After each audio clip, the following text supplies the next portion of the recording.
नागपुरात राहून आंतरराष्ट्रीय बाजारात गुंतवणूक करता येत असल्यानं जयंत खूप खुश आहे. परदेशातील बाजारपेठेत गुंतवणूक करणाऱ्या फंडात गुंतवणूक करून बक्कळ कमाई करत आहे. परंतु सेबीच्या संदर्भात आलेल्या बातमीमुळे ते चिंताग्रस्त झाले. अलीकडेच बाजार नियामक सेबीने म्युच्युअल फंडना परदेशी बाजारात गुंतवणूक करण्यास अंकुश घातलाय. अनेक म्युच्युअल फंडकडून परदेशी बाजारपेठेत गुंतवणूक करण्यात येते. गुंतवणूकदारांकडून जमा करण्यात आलेला निधी परदेशातील शेअर्समध्ये गुंतवण्यात येतो.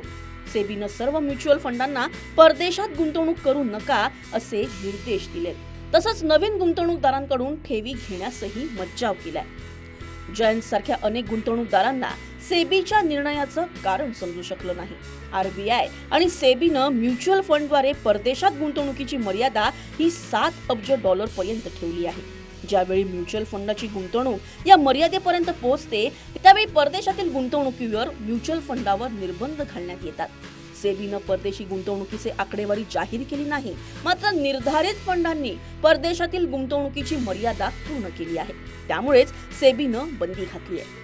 गेल्या वर्षी जून महिन्यात सेबीने म्युच्युअल फंड उद्योगाद्वारे परदेशी गुंतवणुकीच्या नियमांमध्ये बदल केले आहेत. ते बदल काय होते ते आता पाहूयात. कोणताही म्युच्युअल फंड परदेशातील बाजारात जास्तीत जास्त $1 अब्ज गुंतवणूक करू शकतो, तर संपूर्ण म्युच्युअल फंड उद्योग कमाल $7 अब्ज गुंतवणूक करू शकतो.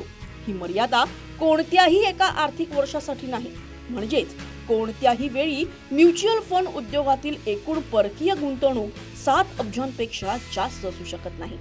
कोणताही mutual fund overseas exchange trend fund मध्ये कमाल $300 कोटी गुंतवणूक करू शकतो. संपूर्ण उद्योगासाठी कमाल गुंतवणूक मर्यादा $1 अब्ज एवढी आहे. सेबीच्या आदेशामुळे जयंतच्या सध्याच्या गुंतवणुकीवर कोणताही परिणाम होणार नाही. त्याला त्याची गुंतवणूक काढून घेण्याची आवश्यकताच नाही आणि त्याची SIP देखील चालू राहील.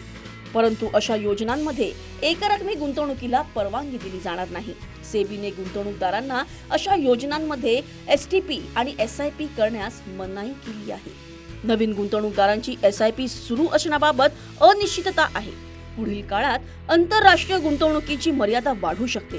त्यानंतर नवीन गुंतवणूकदार गुंतवणूक सुरू करू शकतील, असे association of registered investment advertisers चे अध्यक्ष लोवाई नवलखी म्हणतात. आता पाहूयात मनी 9चा सल्ला काय.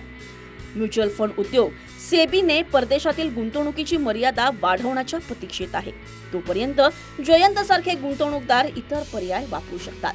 सरकारच्या उदारीकृत रेडिमेंट्स योजनेअंतर्गत विदेशी बाजारपेठेत दरवर्षी $2.5 लाख किंवा सुमारे $1.88 कोटी गुंतवणूक करू शकतात.